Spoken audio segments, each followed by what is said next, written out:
Mesdames et messieurs, bonsoir. Bienvenue à votre principale édition d'information du soir sur LMTV, la Nyanga autrement.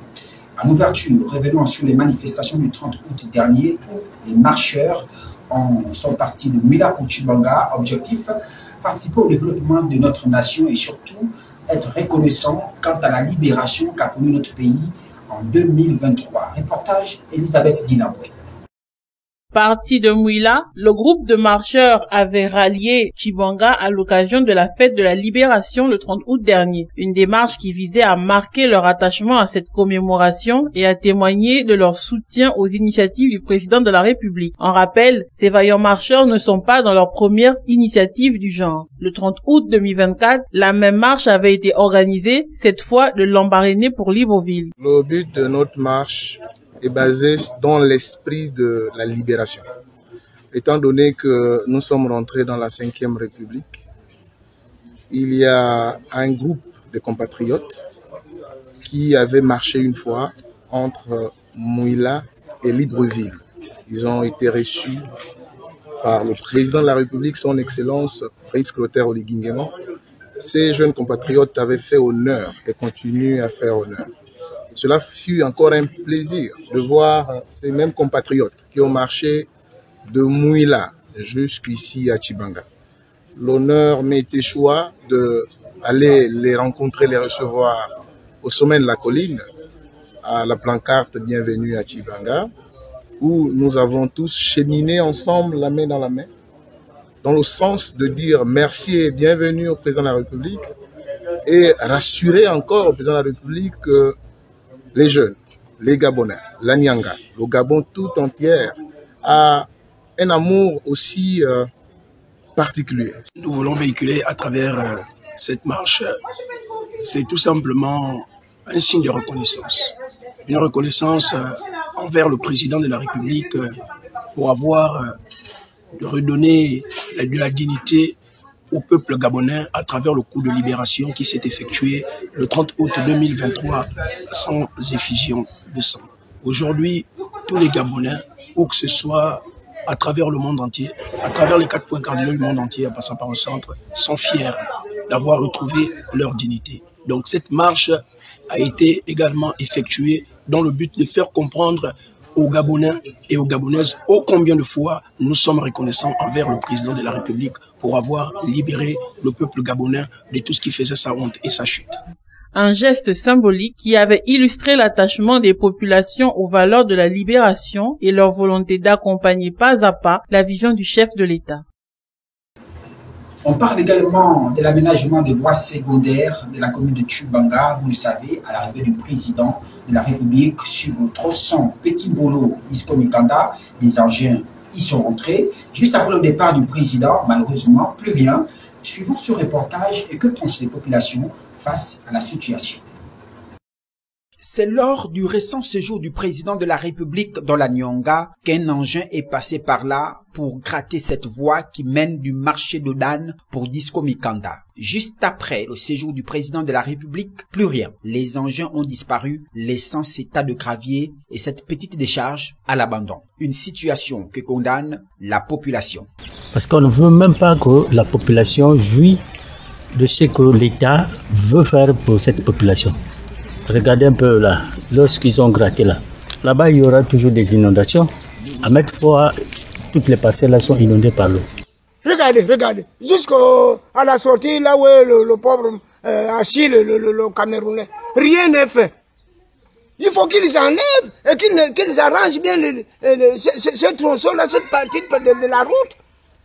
Et il y a la poussière, comment quelqu'un peut même bien s'habiller. Regardez comment je suis même bourré de la poussière. Et pourtant, je suis bien habillé. Mais je vais à la maison, on dirait que je revenais là où je vais faire ma chasse. Mais et pourtant, sur cette pancarte, tout est bien clair. Et le délégué en charge de la voirie le rappelle bien. L'appel d'offres a été déjà donné. La société qui va travailler est connue. Ici, nous sommes sur la ruelle Petit-Mbolo. ça part d'ici, du Dalo, ancien marché, jusqu'à Achille. Si l'État injecte des moyens pour améliorer les conditions de vie des populations, que dire alors de ceux à qui incombe la responsabilité d'exécuter les décisions prises? À l'exemple de ces travaux qui jadis est un projet qui date et qui aurait dû démarrer depuis plusieurs mois. Parlons de la vie chère. Dans les magasins et aussi dans les marchés, les produits locaux et les produits de première nécessité sont devenus très chers. Les populations ne savent plus où donner de la tête. Nous allons suivre ce reportage d'Elisabeth Guilambri. À Tchibonga, les prix connaissent une hausse qui n'épargne ni les produits de première nécessité, ni les denrées locales. L'huile, le riz ou encore les coups de dinde ont vu leurs tarifs flamber, compliquant les quotidiens des consommateurs. C'est pour ça que ça a augmenté, en fait. Tout a augmenté, en fait. Les coups de dinde ou les quilles de dinde. Ça, ce sont des produits, en fait, qui étaient à la portée d'une certaine couche sociale. Les coups de dinde en question, avant, on les vendait, je crois, à 1000 et quelques. Mais aujourd'hui, c'est parti de 1000 et quelques à 2000. Parce que je dis 2000, pourquoi? Si c'est vendu aujourd'hui à 1800, ça dit la seule différence, c'est de 200 francs pour que ça passe 2000 francs. Donc, du coup, aujourd'hui, les populations se retrouvent vraiment butées. Aujourd'hui, bien manger ici au Gabon, ça devient un problème très sérieux. Du côté des produits locaux, tomates, sardines fumées, poivrons affichent eux aussi des prix en hausse. Les gens, ils n'ont pas menti. Parce que par rapport là où nous sommes prêts en gros là, c'est depuis là-bas qui est cher. Donc nous sommes obligés de faire pour qu'on gagne quelque chose en haut. Par exemple, les pommes de terre est là. On prend les demi-sacs là à 50 000, 55 000. On fait le tas de 500 et le 1200. Là est aussi pareil. Poivron aussi pareil. Carotte aussi pareil. Donc c'est ça. À 1000 francs. Là c'est maintenant 1500 le kilo. Maintenant on va vendre ça comment? On va vendre ça comment? Le piment, tout ça là, c'est à Libreville, c'est pas ici. On ne peut pas ça ici. Au-delà de ces différences de perception, tous s'accordent sur une chose, se nourrir devient un vrai défi pour les familles. Place à la page africaine, nous irons du côté du Sénégal, mais aussi du côté du Congo-Kinshasa. La Cour de cassation placée sous haute sécurité pour un jugement très attendu, celui d'une figure politique bien connue des Congolais, Constant Moutamba. L'ex-ministre de la Justice et garde des Sceaux, âgé de 37 ans, a pris place dans la salle, un masque chirurgical sur le visage. Il est accusé de détournement de fonds publics à hauteur de 19,9 millions de dollars. Des fonds destinés à la construction d'une prison à Kisangani, dans la province de la Chopo. Et c'est le président de la Cour, Jacques Kabasele, qui prononce son jugement. En premier et dernier ressort, le ministère public entendu, dit établi, l'infraction de détournement des deniers publics mise à charge du prévenu Constant Moutamba Tungunga, le condamne à 3 ans de travaux forcés. Une peine lourde. Aux 3 ans de travaux forcés sans possibilité de libération conditionnelle s'ajoutent 5 ans d'inéligibilité et d'interdiction de vote et l'obligation de restituer les fonds détournés. Dans sa lettre de démission présentée en juin, Constant Moutamba avait déclaré n'avoir jamais pris un seul dollar de l'État. C'est le point levé qu'il a quitté la salle d'audience. Ses avocats déplorent sa condamnation. Nous sommes évidemment déçus parce que nous espérions l'acquittement pur et simple pour Constant Moutamba, parce que les preuves étaient insuffisantes, pour ne pas dire inexistantes, et l'intention de détourner n'a pas été établie par le ministère public, mais la Cour en a décidé autrement. C'est encadré de soldats et de policiers que Constant Moutamba a quitté la Cour. Le verdict a suscité l'indignation et la colère de ses sympathisants. On l'a condamné parce que c'est un dossier politique, mais juridiquement parlant, il n'a pas détourné. Pour le parti présidentiel, la justice a fait son travail en toute indépendance, même face à une personnalité politique influente promue par le président. Son ascension en tant que ministre de la Justice et garde des Sceaux, c'est l'œuvre du chef de l'État qui a voulu s'ouvrir et promouvoir la jeunesse. Je pense que pour ériger un état de droit, il y a un prix à payer. Et ce prix, c'est laisser les magistrats, laisser le pouvoir judiciaire faire son travail.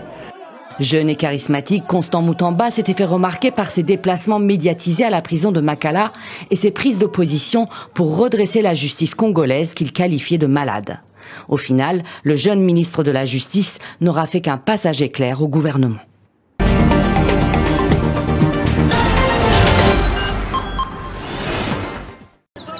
Plus de 6 mois après la chute de Bukavu, entre les mains de l'AFC M23, la ville retrouve peu à peu une force de police visible.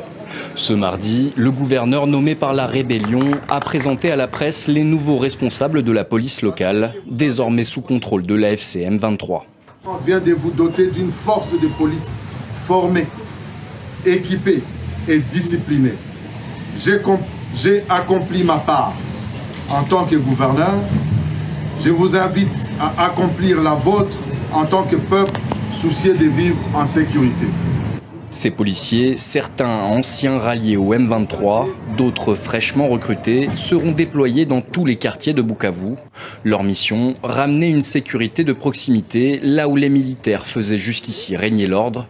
Une annonce saluée par une partie de la population, lassée d'une insécurité persistante.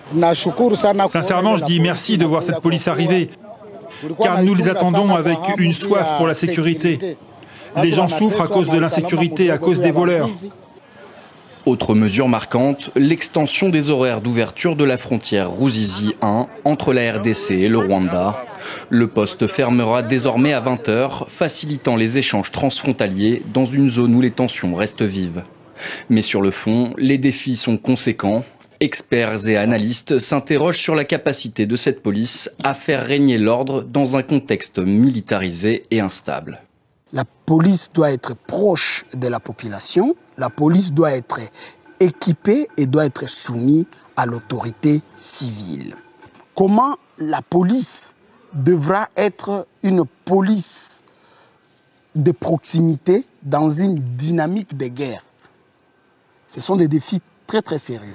En juillet, un accord de cessez-le-feu a été signé entre Kinshasa et le M23, mais depuis, les combats entre les deux parties persistent dans l'est de la RDC. Point final à cette édition d'information. Merci de nous avoir suivis. L'actualité continue sur LMTV.